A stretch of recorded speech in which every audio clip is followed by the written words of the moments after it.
vamos a arrancar. Bienvenidos a mi casa. Este es el rinconcito que he estado mostrando durante estos días, así que me da mucho gusto tenerlos. Y en el live, sabe que puede comentar y puede hacer preguntas, puede no estar de acuerdo, como usted guste, en esto que vamos a platicar. Esta semana tenemos un tema que tiene que ver con lo que estamos viviendo. Es una semana especial, así que yo quiero motivarlos a que usted participe, que usted nos pueda dejar saber ahí. Así que si el tema de hoy tiene que ver con las profecías a la sombra de una cruz, que es la publicidad que estábamos haciendo, yo quisiera que empecemos a participar y para ir calentando motores. ¿Alguien conoce alguna profecía? Que nos las pueda escribir en el chat, la que sea, no importa de quién sea, de dónde sea, ni de lo que sea. ¿Alguien conoce alguna profecía que podamos leer aquí en público? A ver si alguien pone algo.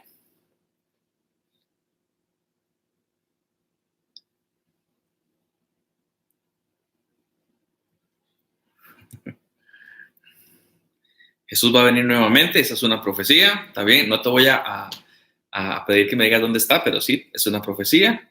Recuerden que la palabra profecía tiene que ver con algo que se dijo, entre otras cosas, pero con algo que se dijo que aún no ha acontecido, pero que va a pasar a futuro, y una es esa. Pablo habla de el profeta Joel sobre el bautismo del Espíritu Santo, ¿sí? Bien, Pablo. Bravo Imagen dice, los 3 días del profeta Jonás en el pez eran una sombra de los 3 días de Jesús en la tumba. Ustedes saben de que al nivel de profecías eso no es algo exclusivo de los cristianos. Hay muchas otras religiones y gente que se ha levantado como profetas. Por eso arranqué con las palabras Nostradamus, no porque creamos en eso, sino porque gente que ha dicho que a futuro algo va a acontecer y eso son profecías. Así que quiero que hablemos un poquitito al respecto. A ver si alguien pone algo más. Recuerden, siéntanse en libertad de participar. Este es un espacio mucho más informal que el de los fines de semana. Aquí lo damos. Voy a hacer 1, 2, 3, 4, 5 preguntas referentes a 5 profecías. Y el primero que me escriba ahí en el chat, ¿en qué libro de la Biblia? No tiene que decirme el capítulo, ni contexto, ni nada. Únicamente el libro de la Biblia en el cual se encuentra. Entonces le damos el premio, el primero. Así que si estamos listos, voy a tirar la primera profecía. Usted me dice en qué libro está, si alguien se anima a decirlo. Y si lo pegan, le doy un premio. Así que prepare 5 premios y si los 5 se lo pegan, se los mando a su casa. Vamos con el primero. Hablando de Cristo Jesús, hay una profecía que dice que Él iba a nacer en Belén. ¿Alguien tiene idea a dónde está eso? Que Él iba a nacer en Belén. ¿En qué libro de la Biblia está? Les adelanto, está en el Antiguo Testamento. ¿En qué libro de la Biblia está? Familia Brenes dice Isaías, falso. José Leal, Isaías, falso, falso, falso. A menos que me digan la cita, Jeremías no es. Juan Carlos Macís, Isaías tampoco. ¿Qué le iban a hacer en Belén? Jorlene, Isaías. César Villa dice Jeremías. No, ahí no está. Si está, me lo dicen a dónde está. Y ponen el versículo, pero estoy buscando otro libro. Familia Pla Pereira dice Joel y no, Pablo tampoco está en los Salmos. Vamos, esta es una de las más sencillas. No hay tanta gente que diga. Voy a dar unos segunditos más a ver si alguien la pega. ¿En qué libro de la Biblia se profetiza que Jesús iba a nacer en Belén?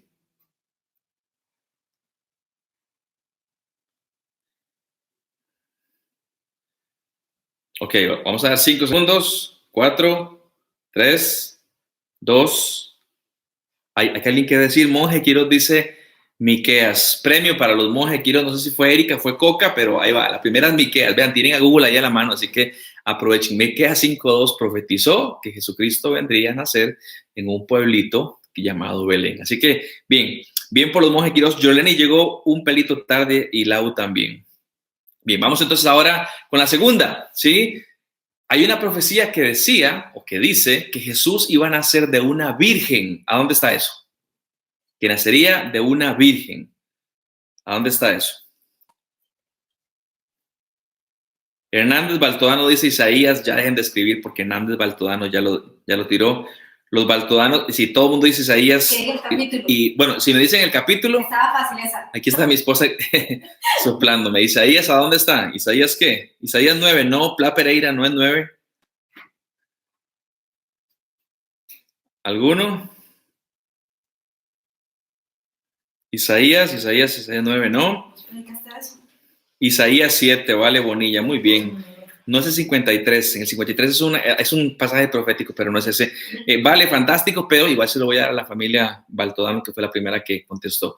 Muy bien, tenemos dos, que nació en Belén, que nació de una virgen. Una más, esta es sencilla, ¿sí? O conocida por lo menos. Hay una profecía que dice que Jesucristo entraría a Jerusalén en un burrito. ¿A dónde está eso? Vamos a ver dónde está lo del burrito.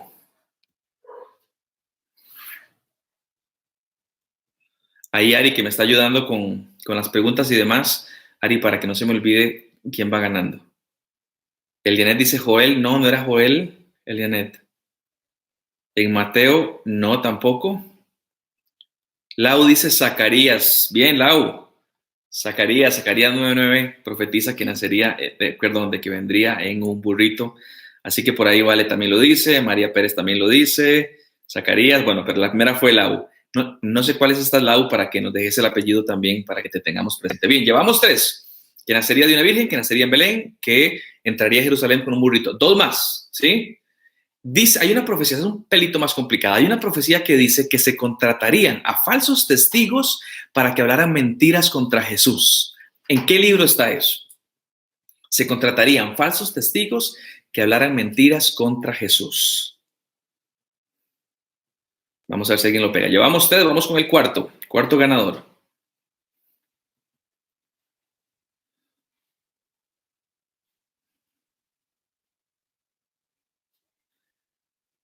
Se iban a contratar falsos testigos que mintieran contra Jesús. Costilla dice Jeremías. No, no fue en Jeremías. Ahí está, familia Esquivel Soto dice los salmos. Efectivamente fue en el Salmo 35, a donde se profetiza que habría gente que hablaría mentiras en contra de Jesús, gente contratada en contra de Jesús. Luego ponen Ezequiel, Mateo, Éxodo, Isaías. Bueno, si alguien quiere apelar, nada más me escribe y apelamos. Fantástico. Vamos con la última, cuarta y última. Repito las que hemos dicho, que nacería en Belén, Miqueas 5, que nacería de una virgen, Isaías 7, que entraría a Jerusalén en un burrito, Zacarías 9, que se contratarían falsos testigos que hablaran mentiras contra Jesús, Salmo 35. Una más y arrancamos. Hay una profecía que dice que el día se oscurecería desde las 12 del día. ¿Dónde está eso? Que cuando él iba a morir, a las 12 del día habría oscuridad en la tierra. ¿Dónde está eso? Lo han mencionado varias veces, pero quisiera saber si alguien tiene por ahí. Familia MV Mateo, no es Mateo. Recuerden de que arranqué diciendo que estaban en el Antiguo Testamento. Isaías, Granados, familia Granados, Isaías no. Apocalipsis, no. José Cati Samuel, no, porque eso fue mucho, mucho más adelante. Recuerden que estamos en el tiempo de Jesucristo, tiene que ser mucho más atrás para que sea profecía. Carlos dice Romanos, no, Romanos fue tiempo post la muerte de Cristo Jesús. David Camacho, ese es David Camacho, mi cuñado, dice que Mateo. Silvia, Jeremías, Job, todavía no le llegan, Éxodo, Salmos. Vamos, son 39 libros, uno de esos es del Antiguo Testamento. Miqueas, Juan, Daniel, Isaías, Ezequiel, vamos a dar 10 segundos más. Zacarías todavía no, Joel todavía no. Vamos, ¿quién es el quinto y último? Ahí está, Séfora dice Amós. Felicidades, Séfora. Ya dejen de batear. Ya Séfora dijo que es Amós. Está en Amós 8:9 y se cumple cuando él es crucificado y 3 horas en ese tiempo de oscuridad. Así que ahí está, David Camacho sí y Marsha también.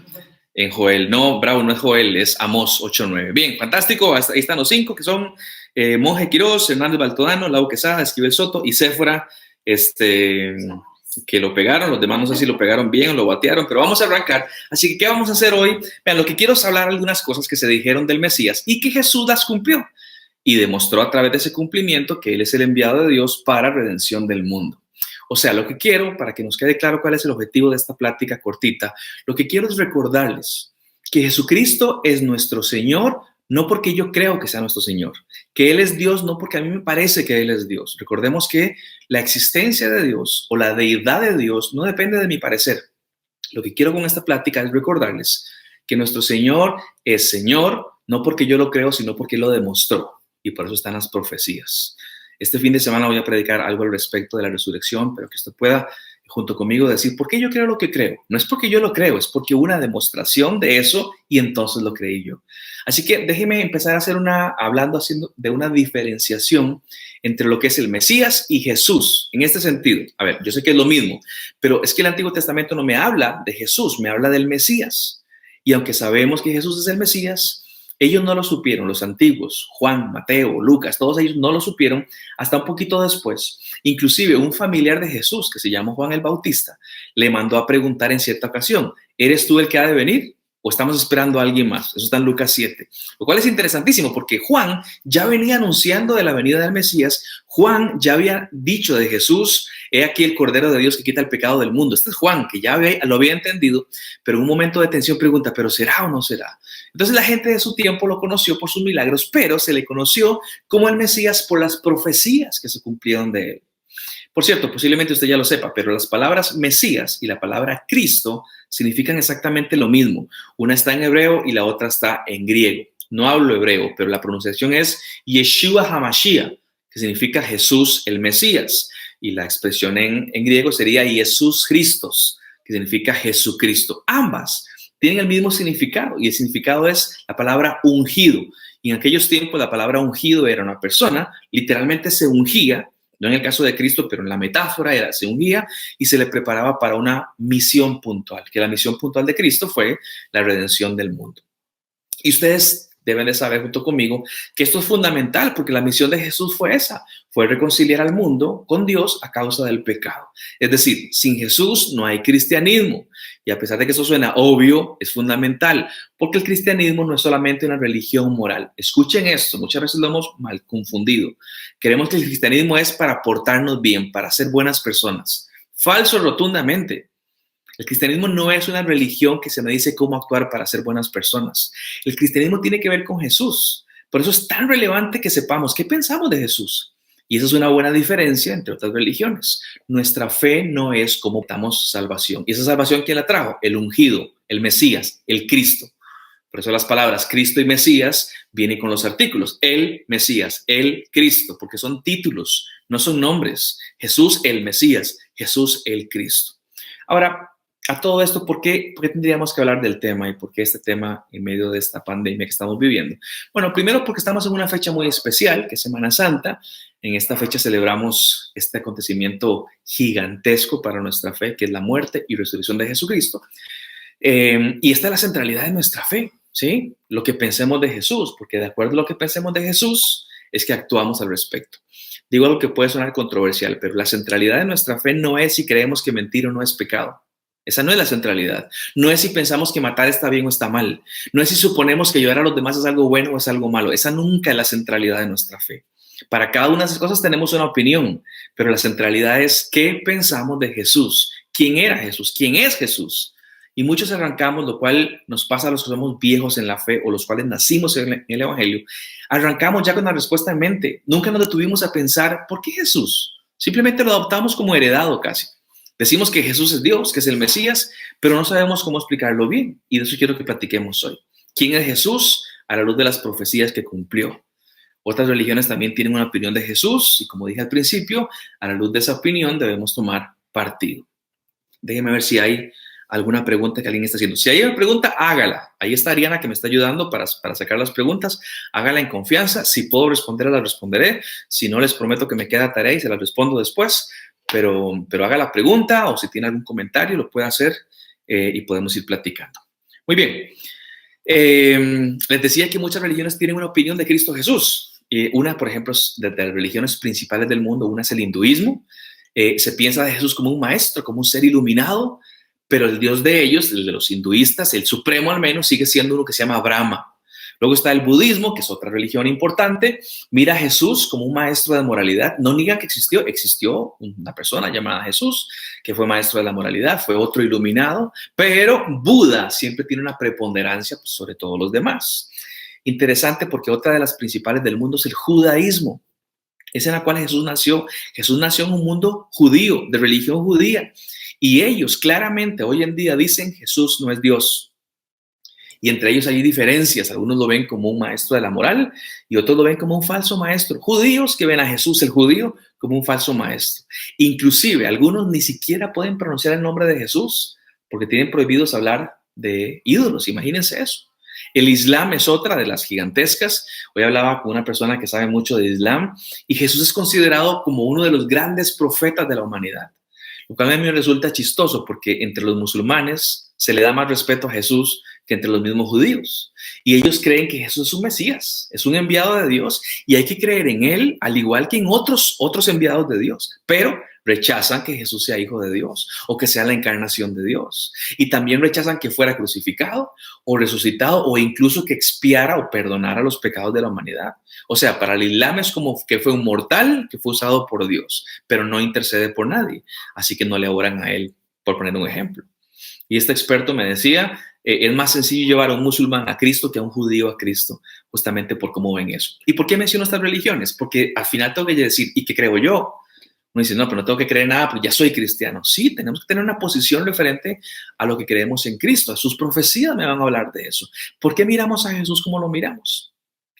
No sé si usted conoce la historia de la iglesia primitiva. Estoy hablando de Hechos en adelante y después toda la iglesia que le sucedió al tiempo de Hechos. Pero el mensaje apostólico, o sea, el de Pedro, el de Pablo, el de Juan, el de todos los apóstoles, cuando hablaban de demostrar a Jesús como un Dios y como redentor del mundo, básicamente predicaban dos cosas. Si no me cree, le hace Hechos y si quiere profundizar más puede también leer libros de historia de la iglesia, pero en los dos hechos que repetían una y otra vez era de la resurrección, que hablaremos el fin de semana, y el segundo fue el cumplimiento de las profecías que se hicieron de él, lo cual es súper interesante para mí porque yo no encuentro a un Pablo, por ejemplo, predicando acerca de situaciones de la vida diaria. No, para él era el asunto, él murió, él resucitó y las profecías se cumplieron. Igual pasa con Pedro, igual pasa con Juan, todos justamente hablando en esa dirección. O sea que creemos en Cristo justamente por estas dos cosas, porque él resucitó y porque sus profecías se cumplieron por él. Déjenme plantearles una pregunta que puede ser complicada. ¿Por qué es que tu fe está puesta en Cristo Jesús? ¿Te has puesto a pensar en eso?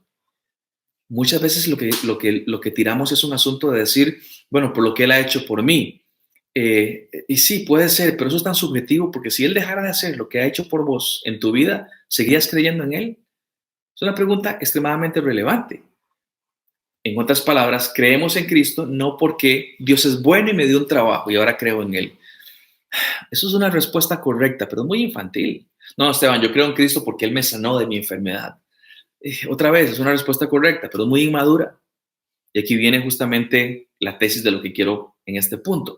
Creemos en Jesucristo como Señor de nuestras vidas porque Él se levantó de entre los muertos y porque cumplió a cabalidad todas las profecías hechas para el Mesías. Así que si mañana me quedo sin trabajo o si mañana me enfermo, sigo creyendo porque no ha cambiado el fundamento. Y les he insistido mucho en que la iglesia tiene que estar empujándose hacia la madurez. Y la madurez es esto, es decir, no importa lo que me pase, no importa en qué momento esté de mi vida, no importa si el mundo se me derrumba, yo he creído en hechos referentes a su resurrección y a las profecías que se cumplieron en él.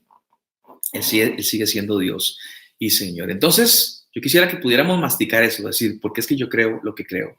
Y creemos lo que creemos según los antiguos y Cristo mismo Jesús, porque Él resucitó, si lo creemos, y porque las profecías se cumplieron en Él.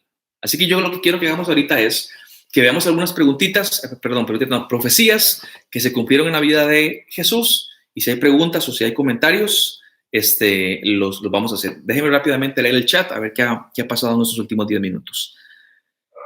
Edison dice porque resucitó, cumplió lo que prometió, las profecías, porque está escrito en la Biblia, que eso es una buena pregunta para hacer, Steph, ¿por qué está escrito en la Biblia? Ok. Raúl Alvarado dice, es una decisión de creer con fe que todo lo que la palabra nos revela es la verdad. Raúl, déjame agarrarme con vos ahí. Todo el consejo bíblico yo lo creo por fe. Yo creo que es cierto. Pero hay cosas que yo podría, aquí viene una parte complicada, pero vayan conmigo. Yo podría dejar de creer algunas cosas. Que si Jonás estuvo en el pez o no estuvo en el pez. Que si fue una manzana, un chayote o un mango lo que se comieron Adán y Eva, que si la serpiente se convirtió o no se convirtió, esas clases yo digo, yo las creo, pero alguien podría no creerlas, pero si creen lo que es fundamental, su resurrección y las profecías que se cumplieron en él, Entonces conocemos a un Cristo diferente. Que Él nos salvó es una profecía, pregunta María Pérez. Bueno, la profecía es que Él vendría a la tierra y que vendría a rescatarnos, que vendría a salvarnos, y Él lo hizo. Hay cosas que dentro de nuestra fe no se pueden negar. Hay hechos históricos que esto también es complejo o es controversial, pero el hecho de que un hombre llamado Jesús de Nazaret murió en una cruz, yo no ocupo fe para creer eso. Eso pasó. Hay historia de eso. Los historiadores hablan del hecho. Ahora, que ese que murió era Cristo Jesús y era Dios, ahí sí requiero fe.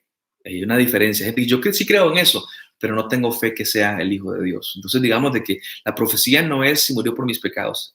La profecía es que iba a venir y que a través de su acto de muerte y resurrección redimiría al mundo. Eso sí lo creemos por fe y estaba profetizado. Angie dice, porque Jesús es la única persona que puede reconciliarme con Dios a través del sacrificio de la cruz. Angie, eso es fe, eso es creer, eso es por fe. Pues no puedes tangiblemente probarlo, pero gente como vos y yo lo creemos de esa manera. Y entonces, por eso decía al principio, la luz de eso es que vivimos nuestras vidas. Bueno, les cuento algo. A mí me encanta la matemática, así que cuando estuve preparando esto me gustó mucho. No quiero limitar a la matemática, pero hay un aspecto matemático que quiero compartirles en esta noche. Estaba estudiando un artículo que decía un estadista, es un mega profesional en el tema, y él hablaba acerca de las probabilidades de que una persona cumpla las profecías. Recuerden de que las profecías, la más nuevita, fue escrita por lo menos 400 años antes de que Jesucristo naciera. Si alguien predice algo de un hombre que nacerá 4 siglos adelante, ya podemos decir que es media vieja, y sin embargo es de las más nuevas que existen. Si alguien profetizara y 4 siglos después se cumpliera esa profecía, dicen los estadistas que la posibilidad es 1 en 10 a la 5. 10 a la 5 es 10 con 5 ceros a la par. O sea, que hay una de 100,000 posibilidades de que eso pase. De que alguien cumpla una profecía hecha de este hombre 5 siglos antes. Si quisiéramos ver, esta persona pudiera cumplir no una, sino 8 profecías. Si cumpliera 8 profecías, la probabilidad de que las cumpliera sería 1 por 10 a la 17. Esto es un 10 seguido con 17 ceros. Ese número ni siquiera puedo pronunciarlo bien, pero la posibilidad de que esta persona cumpliera esa profecía es bajísima por la cantidad de ceros que hay. Y eso únicamente con 8 profecías cumplidas. Sigue con el ejercicio matemático. Si habláramos de un cumplimiento de 16 profecías, estamos hablando de 1 por 10 a la 45.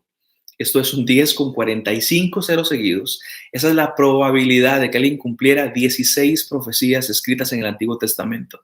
Y si me voy al último paso, que es la de 48 profecías, estamos hablando de una posibilidad estadística de 1 por 10 a la 157. Ese número no me cabe en la pantalla. Son 10 seguido por 157 ceros de que una persona cumpliera 48 profecías. Bueno, para esta gente que son los estadistas, dice que si uno llega a 1 a la 50, o sea, un 1 seguido por 10, por 50 ceros, que es mucho menor que la de 157. Si llegaste al 1 a la 50, entonces llegaste o 10 a la 50, llegaste matemáticamente hablando al imposible. 0 posibilidades. Si un número, aunque exista un cierto porcentaje, si un número llega a 10 a la 50, llegaste al imposible. Ahí se demuestra en la estadística que un evento es totalmente imposible, porque 10 a la 50 son menos de 20 profecías. Imagínense eso, 20 profecías. ¿Saben cuántas profecías hay de Jesucristo en la Biblia? Les participo rápidamente. ¿Alguien sabe cuál es la cantidad de profecías escritas de Jesucristo en el Antiguo Testamento? Voy a leer a ver si alguien responde. Dice Edison alrededor de 300. Edison, más de 300. Imagínense, menos de 20 profecías, la estadística dice 0%, imposible que sucede. 20 profecías. Jesucristo cumplió más de 300 profecías en un solo momento de la historia y en una sola persona, en Jesús y en su vida. ¿No les parece increíble eso? A mí me vuela la cabeza pensar en cómo una persona puede hacer lo imposible y lo entiendo cuando esta persona es Cristo Jesús. Vean, ¿qué pasaría si yo me gano la lotería hoy? Estamos en pandemia y alguien me regaló un numerito y me la gano. ¿Qué dirían ustedes? Qué dichoso, qué afortunado, qué suerte. Algunos dirían qué bendición. Está bien, fantástico, pero ¿qué pasaría si me la vuelvo a ganar el siguiente mes? Y luego me la gano en junio otra vez, y luego me la gano en julio y en agosto, y en octubre, y en noviembre, y en diciembre. La gente ya no creería que es suerte, la gente creería que hay gato encerrado. ¿Por qué? Porque no se puede ganar la lotería tantas veces seguidas. Es matemáticamente imposible. Algo sucio está pasando. ¿Alguien conoce a Esteban en la lotería? Bueno, les cuento, es mucho más probable que alguien haga esto, que se gane la lotería durante todo un año, que Jesús cumpliera únicamente 45 profecías de las que hicieron. Y no hay 45, hay más de 300 profecías. En otras palabras, no hay forma de que Jesús no sea el Mesías de Dios. Y esto únicamente desde la óptica matemática. Y nuestra fe, evidentemente, es mucho más que solo matemáticas. Por eso yo creo que el que no cree es porque no quiere creer, no porque le falta evidencias. Y lo he dicho antes, la falta de credibilidad o la falta de fe no es un tema de falta de evidencias, es un asunto del corazón. Así que hablemos de las profecías y hago una aclaración rápida y luego paso a las preguntas, si es que hay. Hay profecías, y esto la gente, los detractores del cristianismo muchas veces lo usan. Hay profecías que Jesús pudo haber manipulado. Y yo digo, sí, no voy a ser ciego, sí, hay profecías que él pudo haber manipulado. Les doy un ejemplo. Ahora mencionábamos a Zacarías 9:9 cuando se profetiza que él entraría a Jerusalén montado en un burrito. Ahora, si Jesús conocía esta profecía, simplemente, y la conocía, el tipo era un educado en la ley. Si Jesús la conocía, simplemente vas y compras un burrito y entras a Jerusalén en un burrito y ya cumpliste la profecía. Sí, eso pudo haber pasado, pero yo creo que no pasó, pero alguien podría decir que pudo haber pasado. Así que no voy a hablar de esas que él pudo manipular, yo no creo que las manipuló, sino en las que son imposibles de manipular. Por ejemplo, que nacería en Belén. ¿Cómo se manipula eso si no es nacido? ¿Cómo yo puedo manipular el dónde, el cómo, el de quién nazco? Son cosas que son imposibles de manipular. Así que voy a concentrarme en esas que no son manipulables. Evidentemente son más de 300 y no voy a verlas todas. Y aunque le parezcan pocas, solamente voy a ver 3 a modo de ejercicio. A ustedes toca ver las siguientes 297. Así que son 3 profecías que voy a ver, cómo se cumplen en Jesucristo. Y a la luz de eso, ¿cuál debiera ser nuestra respuesta? Bien, hago una pausa. Si hay preguntas, si hay comentarios, háganlos por favor, que estoy leyendo aquí el chat. Alguien me pregunta, Milagro dice, ¿por qué Jesús se le llamó el Hijo del Hombre? Te respondo muy rápido, Milagro. Los diferentes evangelios le llaman diferente a Jesús. Mateo, Marcos, Lucas y Juan son personas que le escriben a diferentes audiencias. Entonces ahí se le habla del Hijo del Hombre, se habla del siervo, se habla del Hijo de Dios. Entonces tenía que ver con diferentes audiencias y como por ejemplo un griego entendía diferente, por ejemplo un gentil, un romano, cuando se habla de Jesucristo como siervo era mucho más significativo. Juan le escribe una carta más general y utiliza otras expresiones. Tenía que ver cómo es una forma de llamarle a una persona que tuviera un impacto que querían lograr en las diferentes audiencias. Por eso se le habla del Hijo del Hombre. Hay otra pregunta que dice, si Jesús es Dios, ¿pudo haber muerto Dios? ¿O fue la parte humana que experimentó la muerte? Dice ser. Esta pregunta es controversial. Antes de responderla, les cuento una que me hicieron. Y hablaba de María. Pero María es la madre de Jesús, ¿sí? Y Jesús es Dios, ¿sí? O sea, María es la madre de Dios. Y a muchos cristianos evangélicos les da miedo decir que sí. Sí, María fue la madre de Dios. Pero no una madre como la entendemos nosotros, que fue primero que el Hijo o que engendró al Hijo. Es un caso milagroso especial. Sí, María es la madre de Dios, porque es la madre de Jesucristo. Pero Dios sigue siendo más grande. Dios sigue siendo preexistente a María. Dios sigue siendo el Señor de María. Entonces, no hay que tener miedo de decir eso. Entonces, cuando uno dice, ¿murió realmente Dios? Bueno, sí, en el sentido de que Jesús es hombre y que es Dios también, pero igual, cuando vos, Sergio, o yo, me parece que es de Sergio, o vos o yo morimos, ¿qué es lo que muere en nuestras vidas? Es la parte física lo que muere. Nuestra parte espiritual no muere, estaba con el Señor, que es un tema amplísimo para tratar. Entonces sí, cuando Jesús muere, ¿qué es lo que muere? Muere el cuerpo de Jesús y se queda en la tumba 3 días. Jesús mismo, la esencia de Jesús no muere, aunque el cuerpo sí murió.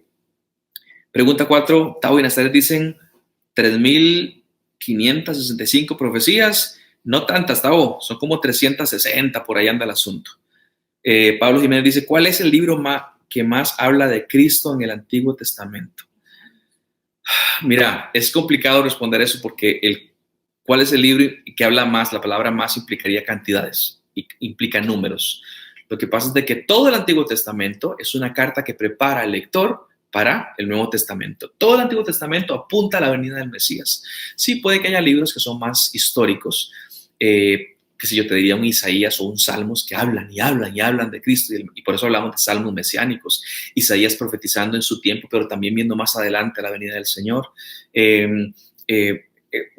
Digamos que el libro en sí, per se, no te lo puedo dar ahorita, Pablo, déjame y lo averiguo, pero recuerden que todo el Antiguo Testamento, aún indirectamente, le apunta a la venida del Mesías, que sabemos más adelante que se llamará Jesús. Muy bien. Sigamos adelante. 3 profecías y las platicamos un poquitito y luego vamos a discutir de ellas. La profecía 1 que quiero que platiquemos en esta noche es aquella que dice que él sería herido y escupido. Tal vez no sea la más relevante de todas, pero es una profecía y se cumplió. Así que empecemos con la parte histórica. Cuando Jesús fue apresado, usted se acuerda aquella escena en el jardín de Getsemaní, fue llevado no primero ante los romanos, sino primero ante el consejo religioso. Ahí estaban el sumo sacerdote, otros pastores y demás. Y estos le preguntaron directamente a él si él era el Mesías. Es muy interesante pensar que Jesucristo fue muy selectivo en lo que respondía y en lo que no respondía. Hay cosas que él decidió no responder y otras que sí respondió.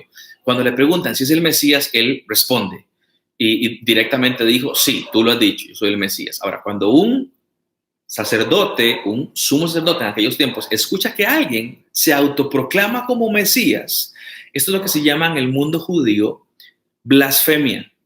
Este tipo está diciendo que es Dios, que es el enviado de Dios. Porque decir que una persona es Dios es blasfemia. Decir que eres Dios es blasfemia, a menos que lo seas. ¿Sí? Y como ellos no lo creían así, entonces se enfurecieron y lo que hicieron fue golpearlo, lo bofetearon, lo escupieron. Eso está en Mateo. Eso ya lo sabíamos, lo hemos visto y lo hemos leído muchas veces. Pero también estaba profetizado desde antes que ese proceso iba a pasar en la cruz. No únicamente culminaría en la cruz, pero habría un proceso, hoy le llamaríamos casi que de tortura. Y vean lo que dice Isaías 56. Leo para ustedes. Está hablando el profeta 750 años antes de Cristo Jesús. Yo no sé bien si Isaías estaría consciente a 100% de lo que estaba escribiendo, pero él escribe lo siguiente: 56, ofrecí mi espalda a los que me golpeaban, mis mejillas a los que me arrancaban la barba, entre las burlas y los escupitajos no escondí mi rostro. Entonces uno profetiza y el otro cuenta la historia. Mateo la cuenta, Isaías la profetiza y se alimentan uno del otro. Mateo, por ejemplo, no me hablaba acerca del tema de la barba. Isaías sí me lo narra.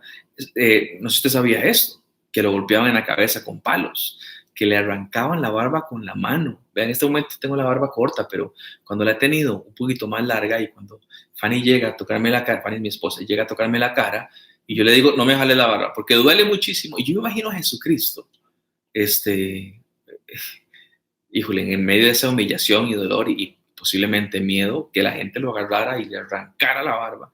Bueno, todo estaba profetizado, que lo escupieron.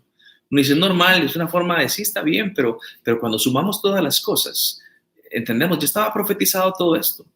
Y para los detractores de todo lo que estamos hablando, esto es muy complicado de explicar, porque ¿cómo me pongo de acuerdo yo con gente que me odia para pedirles que me torturen de cierta manera? Escúpame, pero no me golpeen en el estómago. Arránqueme la barba, pero no me agarren el cabello. Esas cosas no pasan. Jesús estaba a la merced de lo que ellos quisieran hacerle. Y esto, sin saberlo, se estaban convirtiendo en cumplidores de profecías. ¿Cómo manipulo yo esa profecía? Aunque sea sencilla, digamos, aunque sea no tan compleja de explicar. ¿Cómo manipulo eso? Y la Biblia lo había dicho ya en Isaías antes. Muy bien. Voy a hacer una pausa para responder una pregunta. Dice Manfred, ¿por qué los judíos no creen que Jesús haya venido? La respuesta es realmente sencilla, aunque se puede ampliar muchísimo, pero básicamente porque la expectativa que tenía el judío en aquel tiempo de cómo sería su Mesías no se cumplió en Jesucristo. Ellos estaban fundamentados no en lo que la Escritura decía, sino en lo que ellos esperaban y necesitaban. En medio de una situación donde el Imperio Romano les tenía puesta la bota encima, ellos esperaban un Mesías que llegara y los conquistara y que les diera libertad. Y Jesús no hizo eso. Así que no hay un tema que digan, este es nuestro Mesías, porque ellos lo miran como un libertador y no a nivel espiritual, sino a nivel físico. y eso, bueno, digamos que es el argumento principal que usan ellos para decir por qué no creemos en el Mesías. Otra pregunta, dice Pablo, ¿los judíos creían que el Mesías sería una de las personas de la Trinidad? No sé, Pablo, la teología de la Trinidad no está plasmada en un momento, sino que está diluida en muchas cosas. E inclusive, cuando vos pensás en el Antiguo Testamento, ellos nunca hablaron de Trinidad, nunca. Inclusive su famosísima, y es famosísima, yo sé que esta y yo no es tan famosa, pero es súper famosa, la frase de Deuteronomio 6, que es el Shema. Shema significa oye Israel, y la expresión Shema dice oye Israel, nuestro Dios uno es. Ese concepto trinitario lo venimos a desarrollar siglos después, entendiendo el Espíritu Santo y entendiendo el Hijo y entendiendo el Padre, pero los judíos estaban esperando que Dios mandara a alguien, a ese ungido, a ese Mesías, que los libertaría. Y pues sumo las dos preguntas para decir por qué no creían en una cosa y en la otra. Familia Martínez dice, ¿es cierto que el pueblo judío sigue esperando la venida del Mesías? 100% lo sigue esperando, lo cual es muy triste porque hace 2000 años vino para traer redención, que dicho sea de paso también estaba profetizado. Cuando se dijo a los suyos vino, o sea, a los judíos vino, y los suyos no le recibieron. Muy bien, Tavo y Nasa dicen, ser el enviado de Dios es lo mismo que ser Dios en caso del Mesías. Es que en este caso el enviado de Dios es Dios. Dios manda a su Hijo Jesucristo. Así que por eso decimos que aunque yo pude haber dicho, hay otros enviados, y hubo otros enviados. Pablo fue un enviado de Dios. Isaías fue un enviado de Dios, Juan fue un enviado de Dios, hubo muchos enviados de Dios, pero en el tema del Mesías, el enviado de Dios es Dios mismo, que es la segunda persona de la Trinidad, que es nuestro Señor Cristo Jesús. Muy bien, profecía 1, hablábamos de escupitajos y golpes y barba y demás. Otra profecía que tiene que ver no con su nacimiento, sino mucho más adelante ya en la cruz, y es la profecía de las manos y los pies perforados. Bueno, esto lo sabe todo el mundo, ¿sí? Para nadie es un secreto la manera en la que murió Jesucristo. Aparte de la Biblia, se han escrito literalmente cientos de libros que hablan de este tema. Hay muchas películas y muchas canciones, todos apuntan a lo mismo, los clavos, la cruz y demás. No hay discusión alguna de cómo murió Jesús. Los evangelistas lo documentaron, Mateo, Marcos, Lucas y Juan lo documentaron. Por ejemplo, Mateo 27 dice así, clavaron a Jesús de pies y manos a la cruz y rifaron entre ellos la ropa de Jesús. Que esto de rifar la ropa es otra profecía, que ahorita no lo voy a comentar, pero es otra profecía. Pero dice, clavaron a Jesús de pies y de manos a la cruz. Aquí hay un paréntesis rapidito para recordarles cómo era la cruz. No está exactamente claro. La cruz que conocemos usualmente es de esta forma. Había otra cruz en forma de Tao, que es más o menos así, como una T mayúscula. Se cree que era esta segunda, que lo que Jesucristo cargó en toda la vida dolorosa no fue la cruz, sino fue un pedazo de madera que se pondría como cruz. Esto se llama patíbulo, pero bueno, no sabemos bien. Inclusive los pies, que históricamente hemos visto cómo se ponen los dos pies así, el clavo que los atraviesa. Otras opciones que tenían los romanos no era esa, sino que ponían un pie a un lado del madero y el otro pie al otro lado del madero y los clavos entraban por aquí. Digamos que no sabemos exactamente cómo fue, pero que fue crucificado está bien documentado. Y lo interesante en todo esto, porque la profecía para mí en esta noche es algo muy, muy válido, es porque las personas como Jesús, que hacían lo que hizo Jesús, nunca eran crucificados. Quien podía dar una orden de ejecución eran los romanos y nada más. Y nunca en la historia de Roma una persona moría por hacer lo que Jesús hizo, porque la acusación de los fariseos era una, este es un blasfemo. Para ellos era razón suficiente para matarlo. Lo que pasa es que los fariseos no tienen el poder legal para asesinar a alguien. Y entonces, ni en ese tiempo se practicaba, dicho sea de paso. Pero según la ley, el blasfemo no podría apedrearlo o colgarlo y demás, pero a Pilato, que fue el que lo llevaron, a Pilato le resbala, a Pilato no le importa esa clase de cosas. Los romanos, era su tradición, los romanos conquistaban y le permitían a los conquistados seguir hablando en su idioma y tener sus costumbres y adorar a quienes ustedes quisieran adorar. Esto no es un tema de castigo. Inclusive Juan, en el capítulo 19, nos habla justamente de eso. Es un texto largo, pero vaya conmigo por favor y escuche lo que dice la palabra del Señor. Entonces Pilato tomó a Jesús y mandó que lo azotaran. Todo esto no es porque Pilato cree que está mal, es para calmar a estos necios fariseos que lo están ahí molestando todo el tiempo. Los soldados hicieron una corona de espinas, se la pusieron a Jesús en la cabeza y también le pusieron un manto de color rojo oscuro. Mientras se acercaban a pegarle la cara, le gritaban: ¡Viva el rey de los judíos! Pilato volvió a salir y les dijo a los judíos: aquí está, imagínense lo golpeado, corona de espinas, manto color rojo oscuro, que eso era una broma para decirles: aquí está su rey con su corona y con su manto color rey. Ese era el color de los reyes. Aquí está, lo saqué para que sepan que no creo que sea culpable de nada.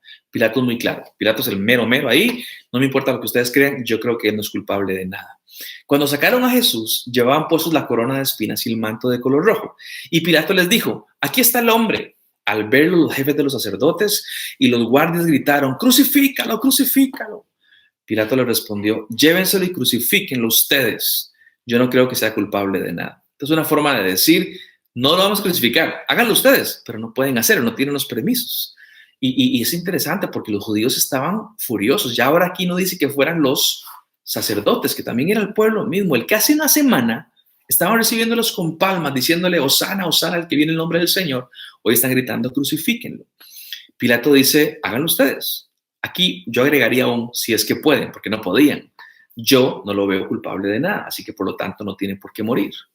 Los judíos le dijeron: nosotros tenemos una ley y según esa ley tiene que morir, pues se ha hecho pasar por el Hijo de Dios. Repito, esto a Pilato no le importa nada. Cuando Pilato oyó esto, sintió miedo.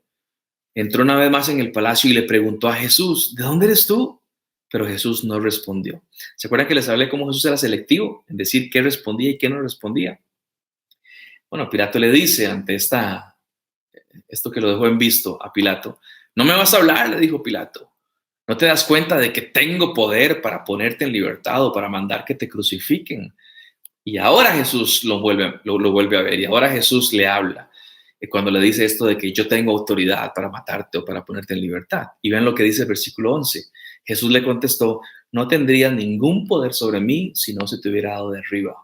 Por eso el que me entregó a ti es culpable de un pecado más grande. Y desde ese momento Pilato trató de poner en libertad a Jesús. Pero los judíos le gritaban: si dejas en libertad a este hombre, no eres amigo del emperador. Y esta es la gota que derrama el asunto del temor que tenía. Cualquiera que quiera ser rey, dijeron los judíos, una carta muy bien jugada, dicho sea de paso, cualquiera que quiera ser rey es enemigo del emperador.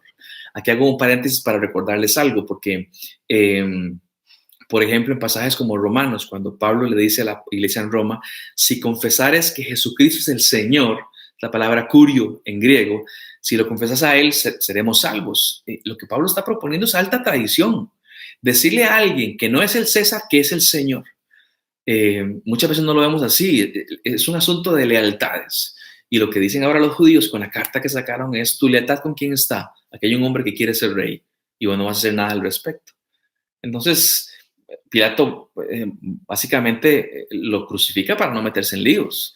Pero no era una costumbre matar a un crucificado o a un hombre por las cosas que Jesús había hecho. Si lo hubiera acusado de asesinato, de rebelarse contra César, uno entendería, pero esa no fue la acusación. Fue blasfemia, que a Pilato no le importaba mucho. Y la herramienta que usaron fue: si lo dejas ir, no eres amigo del emperador. Así que hay un posible chisme, un chisme potencial que puede llegar a oídos de Roma y mejor no me la juego. Y lo crucifican. Pero no debieron crucificarlo. Legalmente no había que crucificarlo. Y eso también estaba profetizado. El Salmo 22 dice: mis enemigos me rodean como perros en jauría, me han cercado una banda de malvados, me han traspasado las manos y los pies. Y posiblemente el salmista no sé si entendía lo que estaba pasando, lo que estaba profetizando, pero Jesús lo entendió y lo vivió: sus manos traspasadas, sus pies traspasados, en un acto que no tenía nunca por qué haberse dado. Y este salmo, que llamaríamos salmo mesiánico, es una clara referencia a lo que el Mesías le pasaría. Otra vez no se puede manipular esto. Hey, romanos, me pueden castigar de esta forma. Sé que no es la costumbre, pero me pueden crucificar a pesar de que no he hecho nada a sus ojos digno de la crucifixión. Las cosas no pasan y se dijeron 1000 años antes de Jesús, antes de que él naciera. Muy bien, a ver si hay alguna pregunta más por acá. Pregunta, dice: el Mateo 27 habla acerca del lamento de Jesús antes de su muerte. En Salmo 22 encontramos las mismas palabras. Entonces, ¿significa que esto que Jesús solo lo dijo para que se cumpliera la profecía, o porque Dios sí abandonó a Jesús? ¿Qué significa abandonar? asumo de que Sergio está hablando de la famosa frase Eli, Eli, lama sabactami, que significa Dios mío, ¿por qué me has abandonado? Y hay un par de cosas aquí importantes a decir. La primera es, y no lo voy a hacer, pero háganlo ustedes, léanse todo el Salmo completo. Y se van a dar cuenta cómo cuando uno lee todo el Salmo va diciendo, mira esto pasó, mira esto pasó, y esto pasó. Los rabinos en aquel tiempo se sabían la ley así y los salmos de memoria. Y cuando escuchan a Jesús decir, Eli, Eli, lama sabactami, en arameo lo que está diciendo es, está llamando a Eli, pero la gente que conocía inmediatamente hizo referencia a un asunto está citando el Salmo 22. Y esto fue muy relevante, porque cuando uno empieza a pensar en el Salmo 22, a darle vuelta a todo lo que dice, es como que uno empieza a atar cabos sueltos. Híjole, esto pasó, eso también. Parece que hay una profecía que se está cumpliendo en este momento, en este día, en la persona de Cristo Jesús. Y la segunda expresión que decimos, no, es que Dios no lo abandonó, es que Dios se dolió mucho. No sé, en ese momento, y aquí suena duro esto, pero en ese momento, la ira de Dios, tenemos que verlo Dios completo, pero la ira de Dios está por sobre Jesucristo, porque Él está cargando los pecados del mundo en ese momento. Por eso Jesucristo tuvo que haber sentido algo que yo no puedo describirlo, en su cuerpo, en su espíritu, en su alma, de sentir el abandono, la ira de Dios sobre Él, pagando tus pecados y los míos. Y en ese momento de clamor levanta su mirada a papá y le dice, papá, ¿por qué me has abandonado? Que esta pregunta no es una pregunta si no entiendo, explícamela. Jesús sabe lo que está pasando. Jesús sabe cuál es su misión. Y Él sabe que en ese momento se está cumpliendo, que la justicia de Dios, la ira de Dios, está cayendo por sobre su Hijo. Y es justamente lo que Él vino a hacer, a pagar por los pecados para que ahora entre el Dios y los hombres haya reconciliación. Esto es súper relevante, porque muchas veces decimos, no, es que el Padre no lo abandonó, el Padre simplemente, es un momento trágico, son unos segundos trágicos, minutos trágicos en la vida de Jesucristo, cuando la ira de Dios está cayendo por sobre Él, y a través de eso es que los pecados tuyos y los míos están siendo pagados. Así que qué mal por Jesús, qué triste por Jesús, pero gloria a Dios por Jesús. Porque a través de ese acto es que mis pecados y los tuyos, pasados, presentes y aún los futuros, increíble, aún los futuros, fueron pagados en la persona de Cristo Jesús. Adri pregunta, ¿Jesús tiene dos padres, José y Dios Padre? No, tiene un padre que es Dios.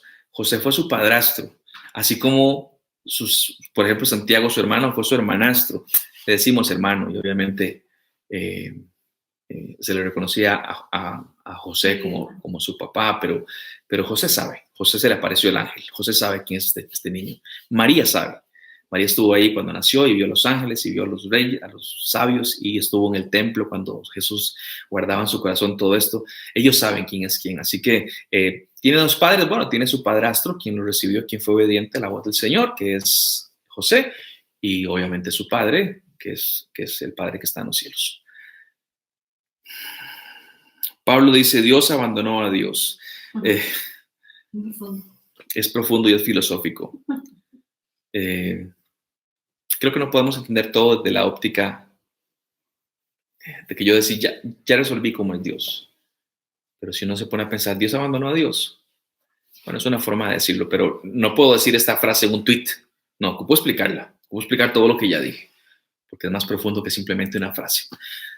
Muy bien, vamos con la profecía 3. La primera fue la de los escupitajos y la barba y los golpes. La segunda fue los clavos, los hoyos en sus manos y en sus pies. La tercera profecía es la profecía de los huesos no quebrados. Otra vez está en la cruz. Juan fue el que nos dio este relato y Juan quebraron las piernas. Bueno, les cuento algo, porque hay un teólogo que habla de este baile mortal. Les explico qué es el baile mortal en la cruz. Los crucificados estaban amarrados y tenían clavos sobre sus manos, así que había un profundo dolor en sus manos. La tendencia normal es simplemente relajarse y caer.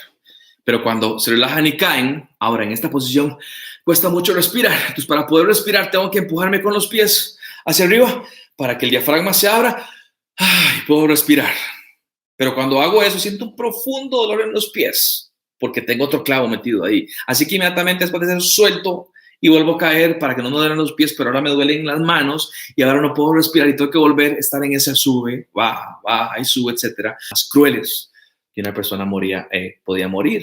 piernas arriba, tratando de respirar, piernas abajo por el dolor y en ese plan, hasta que eventualmente la gente ya no podía y en algún momento soltaba algo.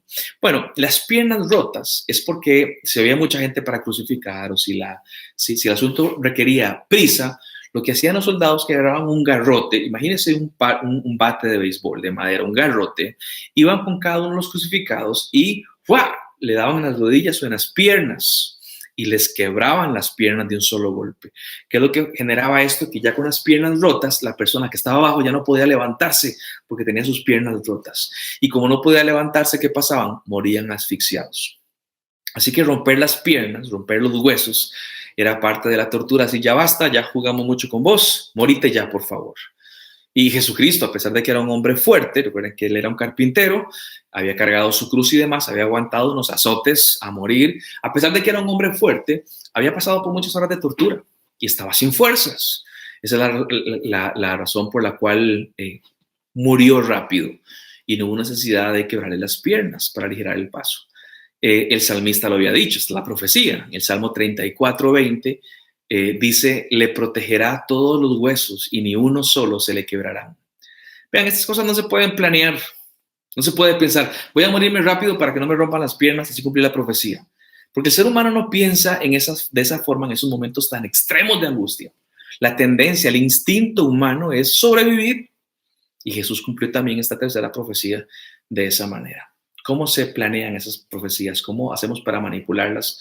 Por lo menos les doy 3 que no se pueden planificar. Voy a ver si hay algún tipo de preguntas.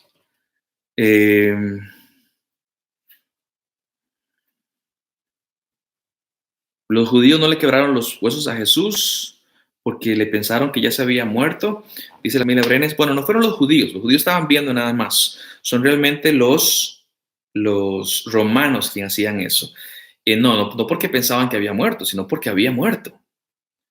Dice José Leal, una vez escuché que Dios abandonó a Jesús porque en ese momento él estaba cargando todo el pecado del mundo y como Dios odia el pecado, no estuvo en ese momento puntual en ese lugar. ¿Es cierto eso?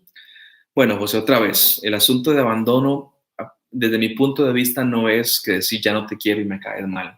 Me parece que es ese abandono o eso que siente el Señor es que aunque la presencia de Dios, y te pasa a vos y me pasa a mí todo el tiempo, yo puedo estar en valle de sombra de muerte, pero no hay temor porque Él está conmigo. Lo que pasa es que lo que Jesús vivió fue mucho, mucho más extremo de lo que vivimos nosotros. Entonces es ahí estar justamente con Jesucristo porque Él es omnipresente, pero decir la ira de Dios. Y esto lo que pasa es que no tiene otro punto de comparación. No le ha pasado a nadie más en la historia, ni nunca más volverá a pasar. Solo pasó en un momento, en un día, en una hora, y pasó con Cristo Jesús. Dice Jorleni, Jesús se encuentra en el Antiguo Testamento de manera activa. No conozco qué, hombre. Bueno, aquí entraríamos en otro tema. Te doy mi posición cortito en 10 segundos. Yo creo que sí. Inclusive muchos teólogos hablan de que la figura del ángel de Jehová en el Antiguo Testamento hace mención a Cristo Jesús. Pues otro tema para otro chat. Les hablé de tres profecías. La de los insultos, golpes y la barba. Les hablé de los clavos y de las manos ahuecadas. Y les hablé acerca de los huesos que no fueron rotos. Vean, mis amigos, mis amados, solo que Jesús cumpliera 3 profecías, esas 3, solo las 3 que leí. Bueno, hay más probabilidad, y esto lo saqué de un dato estadístico, hay más probabilidad de que un meteorito del espacio caiga justo en tu casa antes que solo 3 de estas profecías fueran cumplidas. Y nadie está preocupado por el meteorito que va a caer en tu casa porque sabemos que eso no va a pasar. Y en Jesús sí pasó. Lo que a mí me dice, y obviamente yo tengo el elemento de fe presente, pero lo que a mí me dice es que Él es quien dijo que Él era. Y lo que hizo justamente estaba profetizado. Las escrituras apuntaban a este hombre, no a otro que esperamos, no apuntaban a este que se llamó Jesús. Y ustedes y yo no tenemos como los judíos que esperar a que venga el verdadero Mesías, el que realmente estamos esperando, el que me va a dar lo que yo quiero que me dé. Familia, Jesús es nuestro Señor no por lo que creemos, sino por lo que Él demostró. Y como lo demostró, entonces lo creemos. Primero no viene mi creer y luego viene su demostración. Primero vino su demostración y a la luz de eso tendríamos que creer lo que creemos. Por eso es que hoy jueves y este fin de semana es un fin de semana de gozo y de celebración. Entre los que hemos confesado y declarado que Jesucristo es nuestro Señor y Dios, es un tiempo de fiesta, porque se dieron dos acontecimientos extraordinariamente profundos: la muerte de Cristo y la resurrección de Cristo. Voy a nada más a ver si hay alguna pregunta más y vamos cerrando. Dice la familia Brenes, algunos romanos en ese momento creyeron que en realidad era el Hijo de Dios. Bueno, los evangelistas nos dicen de que un centurión, o sea, uno de los líderes, cuando vio que el cielo se oscureció y presenció todo aquello, las palabras de él fueron: verdaderamente este era el Hijo de Dios. Y puedo sumarte más gente que en ese momento creyó. Puedo sumarte al famoso criminal que estaba a un lado de Jesucristo. Padre, Jesús, acuérdate de mí cuando estés en el cielo. Así que interesantemente hubo conversiones y hubo milagros, pero como lo voy a decir este fin de semana en la predicación, todo esto que pasa autentica el ministerio de Cristo porque le dio credibilidad, porque se cumplió lo que él dijo que se iba a cumplir. Las profecías muchas veces no las conocemos, pero autentican el mensaje que predicamos, que se dijo una cosa y se cumplió, que nuestra fe no es únicamente fe de arcoíris y de fábulas no, es una fe que puede ser demostrada, y en la persona de Cristo Jesús se demuestran estas cosas. Por eso es que la Biblia, que es el texto nuestro de fe y demás, no es solamente un libro que la gente mira como un libro mágico. No, la Biblia es un libro histórico y nos habla de historia, y muchos otros historiadores confirman lo que la Biblia dice. Lo cual, otro tema también, pero lo cual es muy interesante porque, por ejemplo, tenemos mucho menos información de Platón y creemos que Platón existió, y tenemos mucho menos temas de otros libros y creemos que eso existe. Pero cuando hablamos en la Biblia que tenemos tantísimos manuscritos, inmediatamente decimos: no, pues es un libro de magia, es un libro de... No, es un libro histórico también. Y ahí se puede comprobar también cómo está el asunto de lo que sucedió y cómo la historia comprueba que Jesucristo cumplió las profecías. Bueno, termino con un anuncio. No es comercial, pero les comparto nada más. En casa estamos leyendo un libro, fue escrito en el año 72, imagínense, estamos hablando de hace 40 y un montón de años. 47 años, que se llama Evidencia que exige un veredicto. Editorial Vida no me paga nada por decir esto, pero es un libro donde habla justamente el autor, que es Josh McDowell, estudia y plantea todo, y al final te dice: escoja, usted no puede ser imparcial ante Jesucristo, escoja y diga algo, reaccione, que es el mismo argumento que utilizó años después de este libro otro reportero que se llama Lee Strobel. Él escribió un libro que se llama El caso de Cristo. No lo tengo aquí conmigo, pero es otro librazo que hay que leer y que me habla justamente de cómo Jesucristo cumplió toda esta clase de cosas. Voy con la última sesión de preguntas y cerramos. ¿Les parece?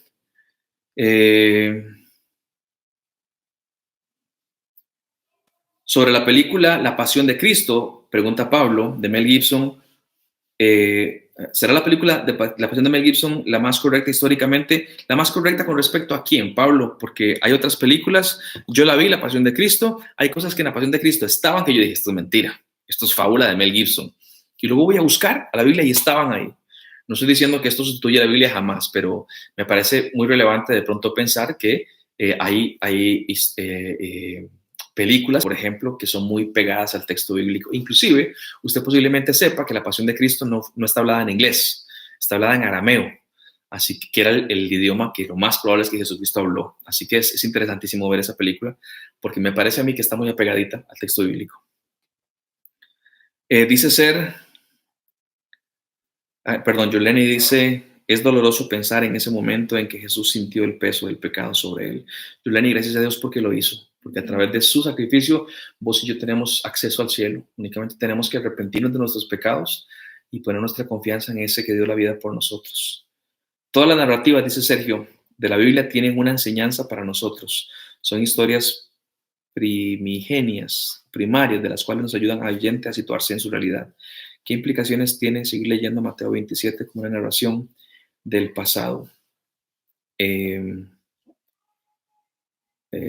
Perdón, Sel, no te entiendo. Ocuparía ir a Mateo 27 y leerlo para poder responderte. Si hablamos por aparte, conversamos del tema. Familia Montano Gutiérrez, Joe y Raque dicen: los romanos, conociendo estas profecías, lo harían en forma para probar si era el Mesías. Yo no creo que los romanos conocieran estas profecías. Los romanos eran dueños, conquistadores de un montón de lugares, con un montón de profecías y de historias y de fábulas y de cuentos y también de textos como los nuestros que creemos que son verdad. Así que a ellos no les importaba mucho esta clase de cosas. Las generaciones antes de Jesús, que viene de David, pero al final de ese linaje, de José, el padrastro de Jesús, y Jesús no tenía sangre de José, sino solo de María. Sí, lo que pasa es de que dos evangelios nos dan que por un lado de María viene hasta David y por el lado de José viene hasta David. Recuerden que Jesucristo luchó con un estigma toda su vida de que algo oscuro, raro había pasado durante su nacimiento. Y es la historia justamente de que quedó embarazada antes de tiempo. Entonces lo que hacen los evangelistas es probar que si es por el lado de la mamá, llega. Y si es por el lado del papá, también llega, aunque el papá no era, digamos. Pero sus descendientes, sus papás y su mamá y su padrastro, ambos venían del linaje de David. Como para que no quede duda y para que no queden especulaciones, si quieren probar de un lado o del otro y si quieren creer que Jesucristo venía de José, que sabemos que no viene de José, ambos lados llegan a lo mismo, que es a David.